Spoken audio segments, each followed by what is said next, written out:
Kiran royal ఉదంతంలో Pawan Kalyan వేగంగా స్పందించారు.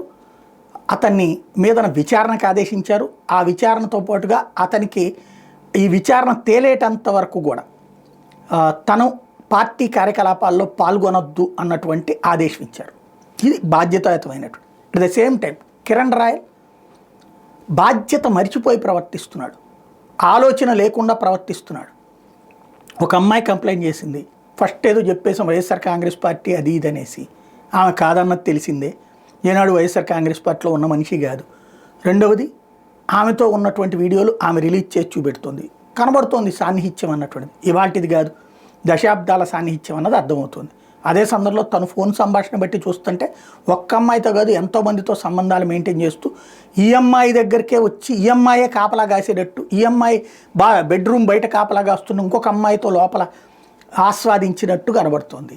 అదే సందర్భంలో ఈమె తన భర్త చనిపోతే భర్త స్నేహితుడేనట, భర్త స్నేహితుడైనటువంటి వ్యక్తి నీ భర్త లేకపోతే నేను చూసుకుంటాను నీ బిడ్డల్ని నిన్ను అని చెప్పి చేరదీసి ఆవిడ దగ్గర ఉన్న డబ్బులన్నీ ఖర్చు పెట్టించి చివరికి ఆమెని ఇంకా వేరే అమ్మాయిల కోసం అని చెప్పి ఆమెను వదిలేయటం. ఈ వ్యవహారం ఏదో వ్యక్తిగతం, వాస్తవంగా పార్టీకి సంబంధం ఉండదు. కానీ ఆ వ్యక్తిగతమైనటువంటి దాంట్లో నైతికత అన్నది పక్కకి పోయింది అన్నటువంటిది ఇప్పుడు కనబడుతున్నటువంటి. అయితే దానికి కుట్రలు చేశారు, కుతంత్రాలు చేశారు అనేటటువంటి స్టేట్మెంట్లు అంతవరకు బాగానే ఉంది. అది రాజకీయంగా ఎదుర్కోవడానికి మాట్లాడదు.